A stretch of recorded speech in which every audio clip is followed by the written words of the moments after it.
it's like they're taking the artists that are already out here. They got a pub, and they're like, let us jump on your wave. That's what it is. You know what I mean? Let us jump on your wave and then take it further. Because artists now, I think you would be looking more at who can I partner with. Because I don't need you to necessarily break. You don't have a lot of record labels breaking artists. No. Breaking artists, yeah. Like you don't have record labels that are like, hey, let us get this out to you. Like, well, you got people launching off of TikTok. Yeah. Like they're literally like, yo, I'm here. I live with my parents still, but 1 million people follow me. Yeah. So now if I want to sell something, I got 1 million people that follow me. I just don't know how, and we've spoken to artists that are like that. Like, yo, I got 1 million and a half followers, but now I'm trying to figure out how do I even monetize that? How do I monetize it? So I can't just say, like I've tried, go buy this, but that don't necessarily mean nothing. And that's where it comes into that having that leverage is a good thing to start with. You may not have the money, but you got that leverage, and you get a good attorney that says, hey, well, okay, let me help you monetize this. And let's work out a deal where it makes sense for everybody. And because you got to get a strong team, But there's so many platforms now where it's people making millions off of YouTube, bro. Yeah. You know what I mean? It's so many different. I look at my kids, man. They sit there and watch. They don't even watch Disney and all that no more. Nope. They're on YouTube, bro. And just every 2 minutes they switching to something. I have to leave the room because I'm like, man, I was just getting into that. Let me. I feel you. I watch YouTube. The attention span just flip off. They'll flip to the next something. It's made. I'm notorious for that. He watches TV. I'll be like, I don't even watch that, man. I watch YouTube. Watching something 30 minutes that's a big commitment. YouTube. I'm old. YouTube they will gain your trust. They'll go from 5 minutes to 7 minutes, and then you'll be like, 22 minutes, I'm happy. But I'm like, damn, man, Family Guy? 22 minutes? God. Yeah, man, space is changing. Now, people will still watch movies, though, which segues into our next section. Yeah. All right. So eventually, at a certain point, you get into. I mean, you helped to produce a movie. Like, how do we even get involved in that? You know what? It's funny, man, because like I said, I was on from music, and I always wanted to kind of get into the film side of it, and I was getting a bunch of little scripts and stuff, getting presented to me, but they were kind of at the infant stages, and I didn't feel like they could actually produce it. But this particular film was written and was going to be directed by some brothers that actually came out of Thurgood, right? And so they were sports and entertainment lawyers, and ended up going and had a real passion for the film industry, and decided to start writing films and producing films. And so when the opportunity came to me through Kevin Murray, which is another at the Christmas party, good dude, but he got his hands in a little bit of everything like myself. When it came to me, Tay Diggs was already locked down, George Lopez was already locked down. They had already kind of started filming, so now they just kind of needed some more push, some more finances to kind of get the film done. And so I read the script. I mean, it was a great script, and so I was like, this is a great opportunity.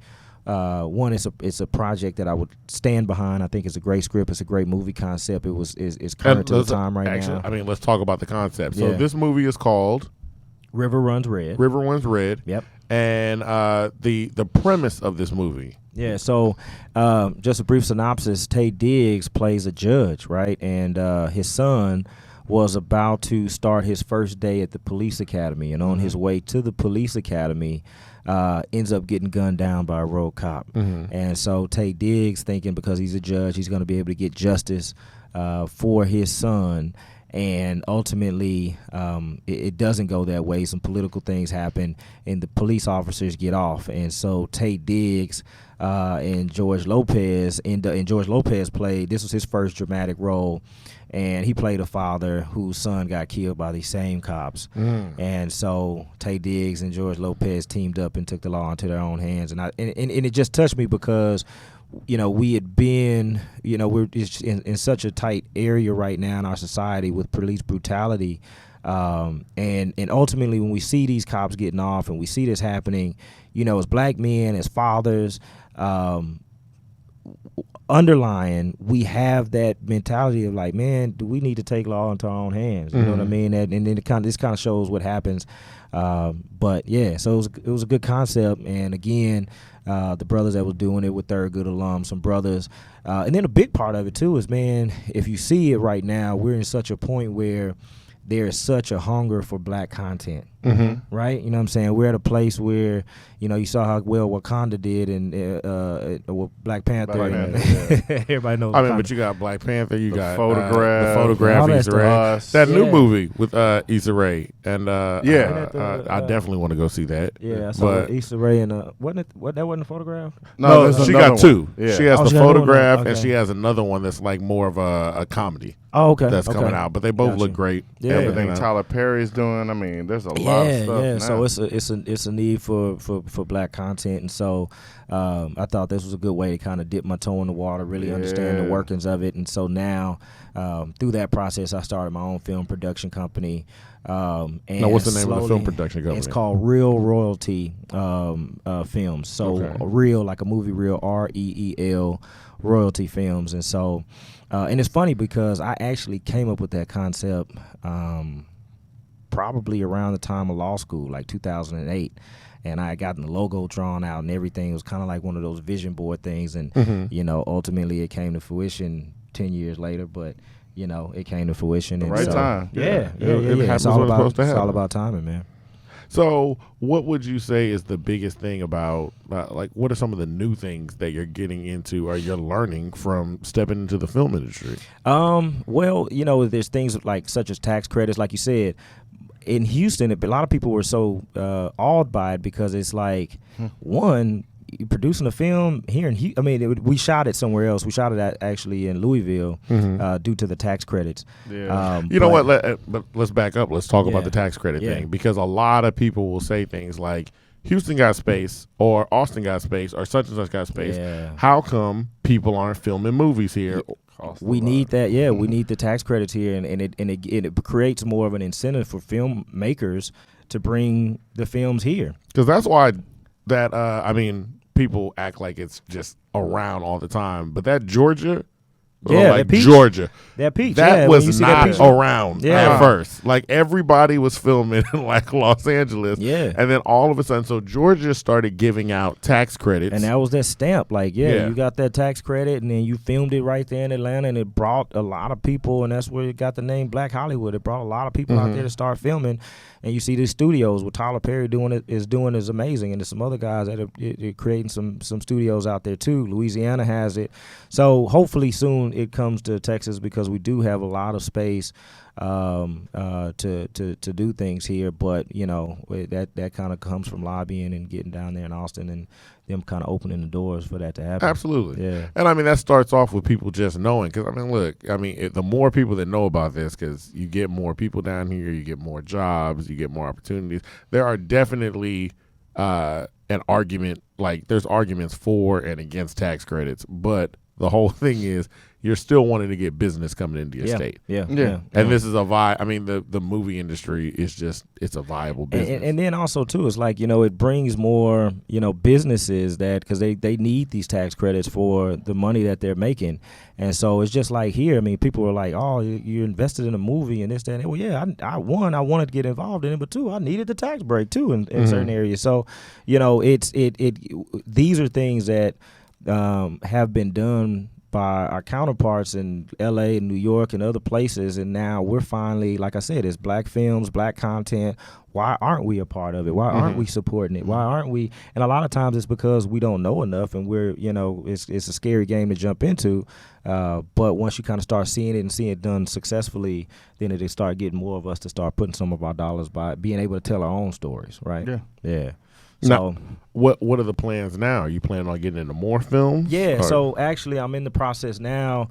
I'm working with a brother named Alan West out of Miami, we're actually putting together a 4-part docuseries called Foster Dreams, which is going to kind of expose some of the issues within the foster care system, right, with the opioid addictions, the sex trafficking, the homelessness, the things that take place there. So I'm excited about that because, you know, I operate in that space so heavily. I do a lot of adoptions, and I work with CPS kids, and I get a chance to mentor and represent these kids.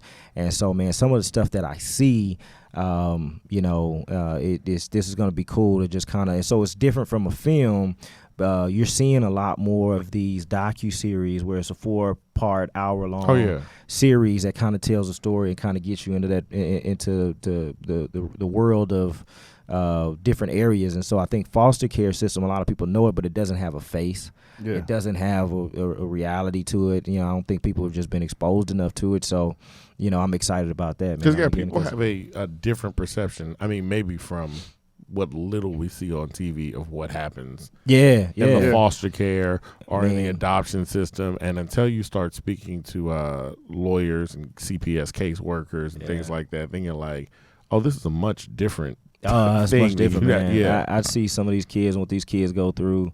And probably less than 1% actually hits the news, man. But these kids have gone through so much. They've been through more at 8 years old than a lot of us have seen, our entire lives, man. So it's unfortunate. Yeah. So being able to expose things like that, it's just I'm not. I think it's going to be one of the areas I'm not changing from being a lawyer or entrepreneur business to now being a total film producer, but when I have opportunities to be able to shed light on different things, and if it's something that makes me feel good and I want to put some time and money behind it, then I'm gonna do it. Yeah. Okay. Now, are we planning on doing anything more in the music? Or you're just gonna have your hands in everything. Hands in everything, Doc.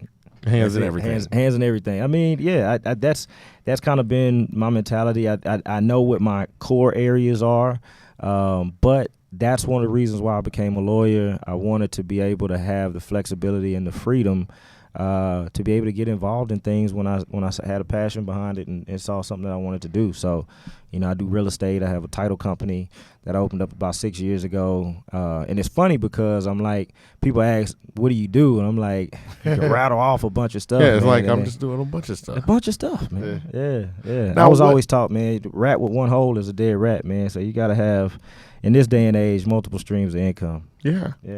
Now, I guess the other thing is, what has kept you here in Houston? Man, I love Houston, man. Houston is home. And then, believe it or not, man, I feel like Houston, it's a special time in Houston right now, man. You know what I mean? I was in Atlanta late 90s, early 2000, and that's when it was considered the Black Mecca, right? Everybody, you've been in Atlanta, and it's hard to meet people from Atlanta because people from New York, Chicago, and all that. I feel like that's Houston right now. Like I feel like, we're supporting our businesses. I look on Instagram and I see that line wrapped around Turkey Leg Hut, and I love it because it's like we're supporting our restaurants. We're supporting our professionals. I could have went and been a lawyer in L.A. I could have went and been a lawyer in Atlanta, but I think those areas were already so saturated. Yeah. But, what it meant to be a black lawyer here in Houston was totally different than what it was in those areas. So, Houston is kind of slow in certain respects, but I think that there's a tide that's changing. I love what's happening out here. I love the vibe. I love how everybody's coming together. Everybody's winning, and there's so much money to be made out here. But it's just, we got a huge culture out here, man. Absolutely. Everybody else has been capitalizing off for our culture except for us. So yeah, man, I don't regret that. I thought that I needed to go somewhere else initially, by fate and God's grace. He kept me here. And so, I don't plan on going nowhere. That's why I just travel so much, man. Okay. Good to take a vacation, but always come back home. I gotta come back home, man. Yeah. Always ready. Well, you got to be here next year Christmas because of the party. Yeah, exactly. I got to at least always come back for Christmas. Yeah. Well, we're gonna do a little something different. It's only different because you're the first person we've had that's been on here that has like the full movie. You're not the first person that has a movie, but you got the movie trailer. We're gonna end off playing the trailer. If you haven't, because this is out now. I mean, this came out in theaters. It came out in theaters end of 2018. Okay, it's on Stars now. So pick it up on Stars. It's on Stars now. The 50 Cent Curtis Jackson Network. Yeah. So I mean, in the future, by the time this comes out, it might be there. But this is definitely on demand. So we're gonna end off. We're gonna play that, and we thank you for coming out. Thank you, man. for coming out, I appreciate you guys, man. I had a good time. All right. House coming up, we live by code. You take mine, I take yours. Police, play by those same rules. Hey, yo, Pops, why don't you let me take the beamer out this one time? You'd like that, wouldn't you? What's going on? CJ's first day at the academy. You're gonna do fine. Sir, I know you finished the investigation. Registration. I'd like to know what you plan to do. Gun! I'll speak plainly. Based on everything our investigators found, the officers involved would not be charged in any way. It's us and them, Mary. It's always been us and them. It's right and wrong. They say CJ had a gun. You have access to all the internal files. Let me see what I can do. My son got shot by the same officers who shot yours. Why would you show me that? Sorry, Why shouldn't I shoot you right now? Why shouldn't I drop you? You could. Or you could ride with me.